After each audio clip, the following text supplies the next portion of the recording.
একটা ঘটনা যদি একবার ঘটে তাহলে সবাই স্বাভাবিকভাবে নেয়। যদি ঘটনাটি দ্বিতীয়বার ঘটে তাও মানা যায়। বাট যদি তৃতীয়বারও একই ঘটনা ঘটে তখনই জাগে সন্দেহ। বলছি বিগত কয়েক বছরে দক্ষিণ এশিয়ায় সরকার পতনের যে একটা ট্রেন্ড শুরু হয়েছে তার কথা। Sri Lanka, Bangladesh, Nepal, so called Gen Z এবং ছাত্র আন্দোলনে পরপর তিনটা দেশের একইভাবে একই প্যাটার্নে সরকার পড়ে যাওয়া অবশ্যই স্বাভাবিক কিছু নয়। এগুলো কি আসলেই দেশের তরুণদের দ্বারা সংগঠিত বিপ্লব, নাকি এসবের পেছনে বিদেশি কোনো ষড়যন্ত্র আছে? আর যদি সত্যি সত্যি এখানে তৃতীয় কোনো পক্ষের হাত থেকে থাকে তাহলে তাদের উদ্দেশ্য কি আর তাদের নেক্সট টার্গেটই বা কি? এইসব নিয়েই আমাদের আজকের ভিডিও। তো চলুন একটু গভীরে গিয়ে দেখা যাক হচ্ছেটা কি। প্রথমেই আমরা 2022-এর শ্রীলঙ্কার সরকার পতন থেকে 24-এর বাংলাদেশ এবং 25-এর নেপালের সরকার পতনের ব্যাকগ্রাউন্ড সম্পর্কে হালকা করে একটু জেনে আসি। প্রথমেই আসি 2022 সালের শ্রীলঙ্কা। শ্রীলঙ্কা বহু বছর ধরে বিদেশি ঋণ নিয়ে চলছিল। বড় বড় উন্নয়ন প্রকল্প, বিমানবন্দর সহ নানা অবকাঠামোতে প্রচুর টাকা খরচ হচ্ছিল। আর এই টাকার বেশিরভাগই এসেছিল চীনের কাছ থেকে ঋণ নিয়ে। 2019 সালে গোতাবায়া রাজাপাকসে প্রেসিডেন্ট হন। তিনি জনপ্রিয় হলেও তার পরিবার দীর্ঘদিন ক্ষমতায় থেকে দুর্নীতি ও স্বজনপ্রীতির অভিযোগে বিতর্কিত ছিল। 2019 সালের শেষে তিনি করের হার কমিয়ে দেন।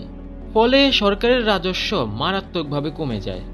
এই সংকট আরও গভীর হয় 2021 সালে, যখন শ্রীলঙ্কার বিদেশি মুদ্রা বা ডলার ফুরিয়ে যেতে শুরু করে। যার কারণে শ্রীলঙ্কা জ্বালানি, খাদ্য ও ওষুধ আমদানি করতে পারছিল না। 2022 সাল আসতে আসতে শ্রীলঙ্কার অবস্থা ভয়াবহ হয়ে ওঠে। আর এর কারণে 2022-এর মার্চ থেকে রাজধানী কলম্বো সহ সারা দেশে আন্দোলন শুরু হয়। সাধারণ মানুষ, ছাত্র, পেশাজীবী সহ সবাই রাস্তায় নেমে যায়। আন্দোলন প্রথমে শান্তিপূর্ণই ছিল, কিন্তু আন্দোলনে পুলিশের সাথে সংঘর্ষে 9 জন মানুষ মারা যায় আর হাজার হাজার আহত হয়। পরবর্তীতে এই আন্দোলন সরকার বিরোধী বিক্ষোভে রূপ নেয়। পরিস্থিতি দেখে এপ্রিলের দিকে প্রেসিডেন্টের ভাই মহিন্দা রাজাপাকসে প্রধানমন্ত্রী পদ থেকে পদত্যাগ করেন। কিন্তু তারপরও পরিস্থিতি নিয়ন্ত্রণে আসেনি। জুলাই মাসে এই আন্দোলন ভয়াবহ রূপ নেয়। সর্বশেষ 9 জুলাই 2022 হাজার হাজার মানুষ প্রেসিডেন্টের বাড়ি ঘেরাও করে এবং ভেতরে ঢুকে যায়। আর প্রেসিডেন্ট গোতাবায়া রাজাপাকসে দেশ ছেড়ে পালিয়ে যান। এইবার আসি 2024 সালের বাংলাদেশ। বাংলাদেশে 2024 সালে আন্দোলনটি শুরু হয়েছিল মূলত কোটা নামে একটি রিজার্ভেশন সিস্টেমের কারণে। সিস্টেমটা ছিল এমন যে সরকারি চাকরিতে মুক্তিযোদ্ধা, অর্থাৎ বাংলাদেশের স্বাধীনতা যুদ্ধে যারা অংশগ্রহণ করেছে তাদের ছেলে মেয়ে এমনকি নাতি নাতনিদের জন্য একটা নির্দিষ্ট অংশ বরাদ্দ থাকবে। আর এই নির্দিষ্ট অংশটা ছিল প্রায় 60%। অর্থাৎ তাদের যোগ্যতা না থাকলেও তারা সরকারি চাকরি পাবে শুধুমাত্র মুক্তিযোদ্ধাদের পরিবারের সদস্য হওয়ার কারণে। যার কারণে সাধারণ মেধাবী শিক্ষার্থীরা সরকারি চাকরি থেকে বঞ্চিত হয়। এই কারণেই 2024-এর জুন মাস থেকে কোটা বিরোধী আন্দোলন শুরু হয়। এই আন্দোলন প্রথমে শান্তিপূর্ণই ছিল, কিন্তু পরবর্তীতে এই আন্দোলন রক্তক্ষয়ী সংঘর্ষে রূপ নেয়। পুলিশ গুলি চালায়, সরকার আর্মি নামিয়ে দেয়, ইন্টারনেট বন্ধ করে দেওয়া হয়, কিন্তু আন্দোলন থামানো যায় না। জুলাই মাসের শেষ পর্যন্ত প্রায় 1100 থেকে 1200 মানুষ মারা যায়। তারপর এই কোটা আন্দোলন রূপ নেয় সরকার বিরোধী আন্দোলনে। সরকার কোটার দাবি মেনে নিলেও এখন মানুষ প্রধানমন্ত্রী শেখ হাসিনার পদত্যাগ চায়। এরপর ক্ষমতায় থাকা আওয়ামী লীগের সাথে মানুষের রক্তক্ষয়ী সংগ্রামে আগস্টের 4 তারিখ পুলিশ সহ প্রায় 96 জন মানুষ মারা যায়। ওই দিন রাতে ছাত্ররা লং মার্চ টু ঢাকা ঘোষণা করে। 5 আগস্ট সারা দেশ থেকে মানুষ রাজধানীতে ছুটে আসে। তারা শেখ হাসিনার বাড়ি এবং পার্লামেন্ট দখল করে। অবশেষে প্রধানমন্ত্রী শেখ হাসিনা সেনাবাহিনীর হেলিকপ্টারে পালিয়ে যান। এইবার আসি 2025-এর নেপাল। নেপালে দীর্ঘদিন ধরেই মানুষ সরকার ও তাদের দুর্নীতি নিয়ে অখুশি ছিল। গত 17 বছরে নেপালে 14 বার সরকার পরিবর্তন হয়েছে। বারবার 2-3টা দলের মধ্যেই ক্ষমতা পর্যায়ক্রমে আবর্তিত হচ্ছিল। নেপালের মানুষ এই সিস্টেমটা নিয়ে আগে থেকেই ক্ষেপে ছিল। তার উপর দেশের অবস্থা ছিল খুবই খারাপ। সাধারণ মানুষ চাকরি পাচ্ছে না, দারিদ্রতা বেড়েই চলেছে, অর্থনীতির অবস্থাও অস্থিতিশীল। এছাড়া রাজনৈতিক নেতাদের ছেলেমেয়েদের রিচ লাইফস্টাইল মানুষকে আরও খেপিয়ে তোলে। নেপালের মানুষ এই সকল বিষয় নিয়ে সোশ্যাল মিডিয়ায় নানা রকম পোস্ট এবং প্রতিবাদ করছিল। কিন্তু সরকার এই বছরের 4 সেপ্টেম্বর 26টি সোশ্যাল মিডিয়া প্ল্যাটফর্ম নিষিদ্ধ করে দেয়। আর এটাই আগুন লাগানোর মতো কাজ করে। এর প্রতিবাদে ছাত্র জনতা রাস্তায় নামে।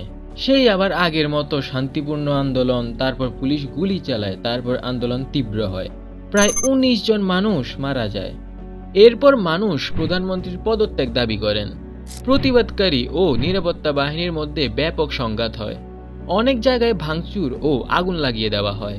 ৩ থেকে ৪ দিনের মধ্যে সংসদীয় ভবন, সরকারি অফিস ও কিছু রাজনৈতিক নেতাদের আবাসস্থলেও আগুন লাগিয়ে দেয় সো কল্ড জেনজিরা।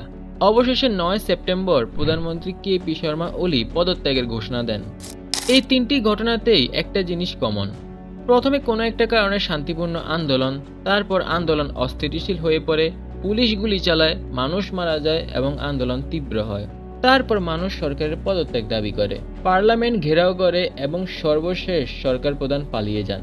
পরপর ৩ বার এমন হওয়াটা স্বাভাবিক কিছু নয়। তাহলে কি এখানে কোনো ষড়যন্ত্র আছে? অনেকে ধারণা করেন এখানে আমেরিকান ডিপ স্টেটের হাত রয়েছে, আর এর কারণও আছে অবশ্য। প্রথমত, শ্রীলঙ্কার সকল উন্নয়ন প্রকল্পের জন্য চীন প্রচুর ঋণ দিচ্ছিল, আর এই ঋণ শ্রীলঙ্কা সহজে পরিশোধ করতে পারত না। তাই চীন চাইলে খুব সহজেই ঋণের বদলে শ্রীলঙ্কায় একটা সামরিক ঘাঁটি করতে পারে, যেটা আমেরিকা কখনোই চাইবে না।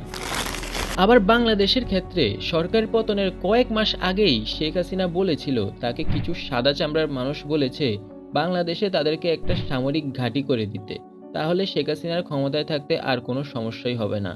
কিন্তু শেখ হাসিনা তা দেয়নি। যদিও তিনি কোনো দেশের নাম উল্লেখ করেননি, কিন্তু সবাই ইজিলি ধরে ফেলেছে এটা আমেরিকা। আবার নেপালের প্রধানমন্ত্রী কেপি ওলির সাথে চীনের সম্পর্ক অনেক ভালো ছিল, যার কারণে নেপাল ভারতের সাথেও সীমানা সংঘর্ষে জড়িয়েছিল। আর চীন তো আমেরিকার জন্মগত শত্রুই। এগুলো হলো বিশেষজ্ঞদের ধারণা, কিন্তু এগুলো নির্দিষ্ট কোনো প্রমাণ নেই। তবে সবার মনে এখন একটাই প্রশ্ন, যদি এগুলো ষড়যন্ত্রই হয়ে থাকে তাহলে শ্রীলঙ্কা, বাংলাদেশ আর নেপালের পর নেক্সট টার্গেট কে?